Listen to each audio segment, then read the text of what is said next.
Land titling యాక్ట్కి సంబంధించి ఏదైతే నిర్విరామంగా కొనసాగుతున్నటువంటి గుంటూరు బార్ అసోసియేషన్కి సంబంధించి మనం దీక్షా శిబిరంలో ఉన్నామో ఈ శిబిరానికి సంబంధించి న్యాయవాదులు ఎవరైతే సీనియర్లంతా కూడా పెద్ద ఎత్తున పాల్గొన్నటువంటి పరిస్థితుల్లో వైపు చూస్తుంటే మరోవైపు ఏదైతే మహిళా న్యాయవాదులు అలాగే జూనియర్ న్యాయవాదులు కూడా పెద్ద సంఖ్యలో ఈ యొక్క న్యాయ పోరాటాన్ని ముందుకు తీసుకెళ్తున్నటువంటి పరిస్థితి అయితే ఉంది. మనతో ఉన్నారు అడ్వకేట్ కిరణ్మయ్య గారు. మేడం చెప్పండి, ఈరోజు ఏదైతే ఎన్నో రోజు ఈ దీక్షా శిబిరంలో ఏదైతే న్యాయవాదులు కూర్చున్నటువంటి పరిస్థితి ఉంది, ఈ యొక్క దీక్షా శిబిరం ద్వారా మీరు మరోసారి ఏం చెప్పబోతున్నారు ప్రభుత్వానికి?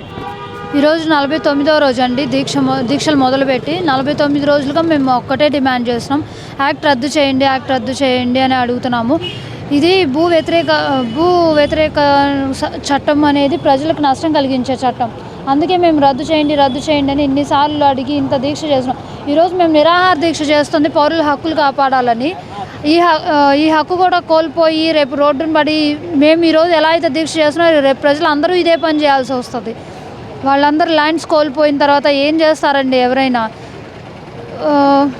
న్యాయవాదులుగా ప్రజల తరపున ఏదైతే ఈ దీక్షను కొనసాగిస్తున్నటువంటి పరిస్థితి ఉంది, ప్రజలను కూడా ఎలా ముందుకు రావాలి, దీనికి సంబంధించి ఒక ఉద్యమ కార్యాచరణతో అనేటటువంటి పిలుపునిస్తారు?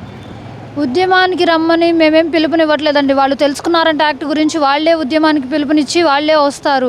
మేము పిలుపునియాల్సిన అవసరం ఏం లేదు, ప్రజలే వస్తారు ఉద్యమానికి. రేపు ల్యాండ్స్ అన్ని తీసుకున్న తర్వాత వాళ్ళు చేసేదే ఉండదు, కరప్షన్ పెరిగిపోద్ది.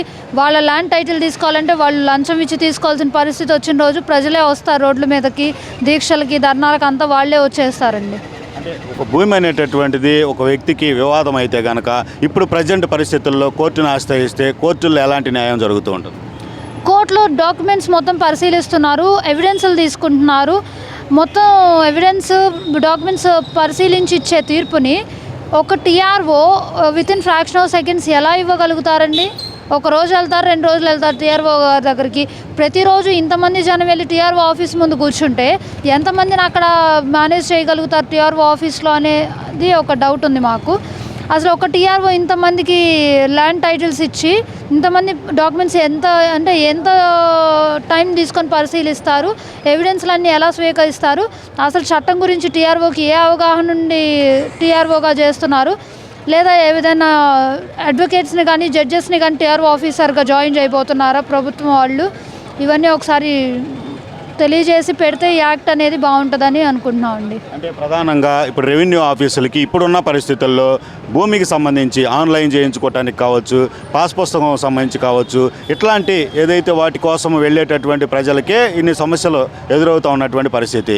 ఇక భూమికి సంబంధించి కూడా పెడితే ఆ కార్యాలయాల చుట్టూ ఏ విధంగా తిరిగి ఎలాంటి ప్రయాసతో కూడినటువంటి పరిస్థితి అంటారు ప్రజలు? లాస్ట్ టైము ఎంఆర్ఓ మీద దాడి జరిగి వైజాగ్లో చంపేశారు. సేమ్ అలాంటి పరిస్థితుల్లో ఇంకా ప్రబలే అవకాశం ఉందండి. క్రైమ్ రేట్ తగ్గించుకోవాలనుకోవాలి కానీ ఏ రాజకీయ నాయకులైనా ఎవరైనా క్రైమ్ రేట్ పెంచుకోవాలని చూడకూడదు.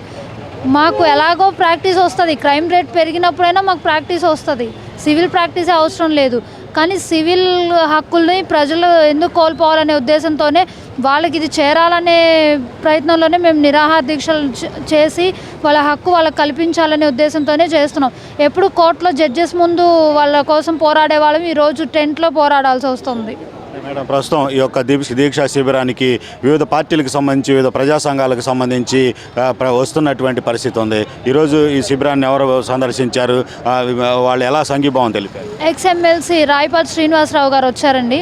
ఆయన కూడా సంఘీభావం తెలిపారు. అండగా ఉంటాం మా పార్టీ తరపు నుంచి మీకు అందరికీ అని చెప్పారు.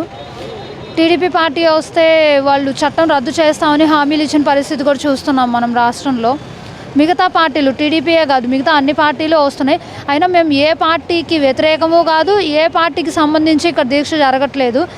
ఇక్కడ ప్రభుత్వం ఏ పార్టీదైనా సరే మేము ఇదే పని చేసేవాళ్ళం. ఈ యాక్ట్ కనుక తీసుకొచ్చుంటే టీడీపీయా, వైఎస్ఆర్సీపీయా, జనసేన, ఇంకా బీజేపీ అనేది మాకు పార్టీకి సంబంధం లేని విషయం అండి. కానీ వాళ్ళు వచ్చి మాత్రం సంఘీభావం తెలుపుతున్నారు మాకు. ప్రజల కోసం